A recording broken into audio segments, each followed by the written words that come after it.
Salutations, je suis le docteur Salian. Mais auparavant, mon nom d'esclave, c'était Docteur Mad.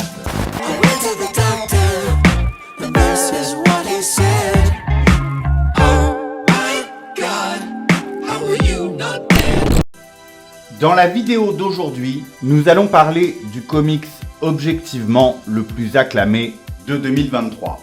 Aujourd'hui est arrivé le moment de faire cette vidéo qui m'excite tout particulièrement. Aujourd'hui, nous plongeons dans l'univers de James Tynion IV et Álvaro Martínez Bueno. Aujourd'hui, nous entrons dans l'univers de The Nice House on the Lake.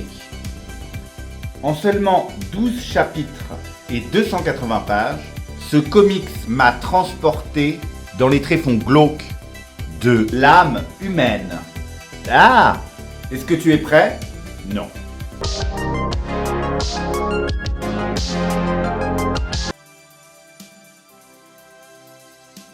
Dans cette œuvre plus qu'audacieuse, la réalité semble se plier.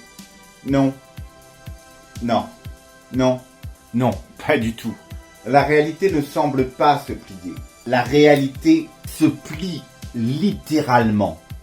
Comme une origami chaotique.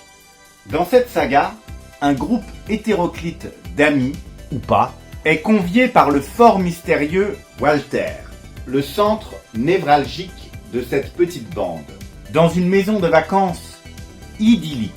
Mais ce qui aurait dû être sans doute une escapade insouciante se transforme presque instantanément en un cauchemar existentiel.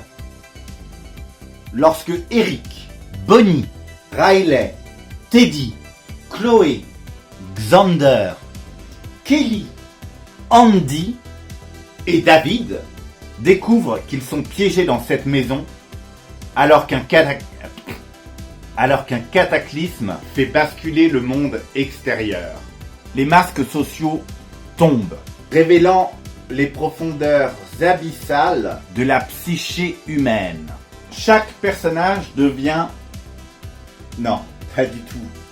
Chaque personnage a toujours été un pion dans les jeux et les expériences tordues de Walter. Confrontés à leurs propres démons et autres choix moraux déchirants, les liens se dissolvent, laissant place à la véritable nature humaine, aussi sombre que fascinante.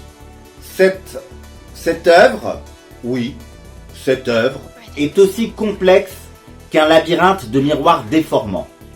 Elle explore les recoins les plus inavouables de l'ego de chacun, mettant en lumière les mécanismes de défense, les traumatismes refoulés, ainsi que les désirs inavoués qui gouvernent nos actions. À travers une prose déjantée et de fort nombreux rebondissements imprévisibles, The Nice House on the Lake m'a poussé à remettre en question ma perception de la réalité. Ce café a été coulé il y a 20 minutes, il est gelé et répugnant. Comme ma sœur un peu.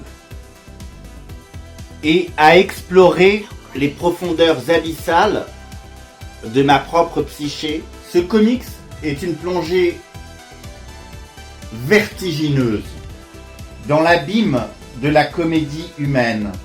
Petit ref à Balzac, t'as vu?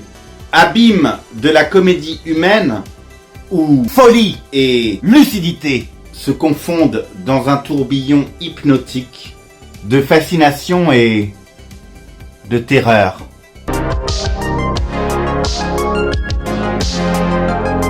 La partie graphique, laissée entre les mains virtuoses d'Álvaro Martínez Bueno, transcende la simple illustration pour devenir une symphonie visuelle, éblouissante et profondément inquiétante.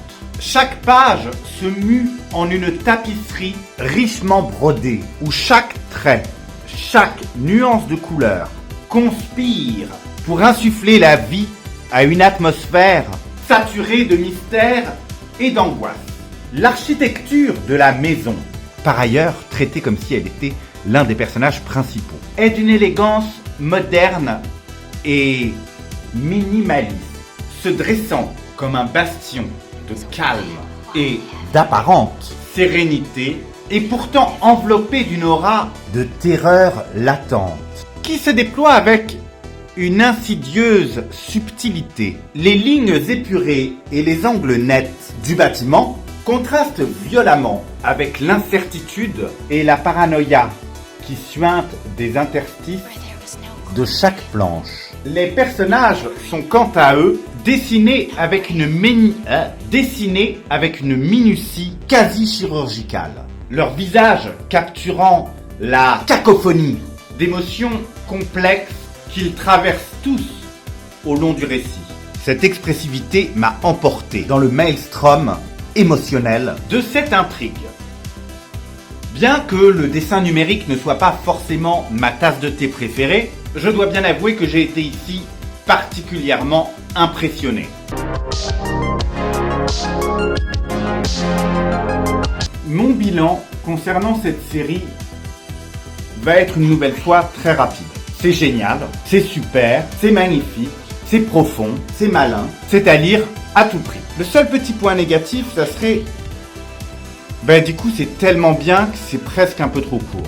Heureusement, a été annoncé récemment un second cycle, The Nice House by the Sea, avec de tout nouveaux personnages dans une toute nouvelle maison. On a hâte, on veut la continuité de cette histoire. C'est sûr que c'est un comics que je vais relire. D'ailleurs, sans doute de nombreuses fois. C'est déjà fini ? Est-ce que tu avais trouvé mon nom d'esclave de la semaine dernière ? Il se trouve que le personnage de Data faisait référence à Star Trek, mais également aux Goonies.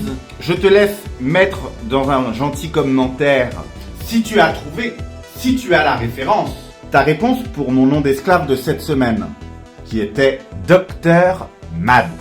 Je t'embrasse, ou pas, en fonction du respect des gestes barrières et de l'intimité de chacun. Aime, commente, partage avec tes amis, ta famille, les gens un petit peu pourris, peut-être avec qui tu travailles aussi, on ne sait pas, peut-être ils aiment les vidéos particulières. Salut!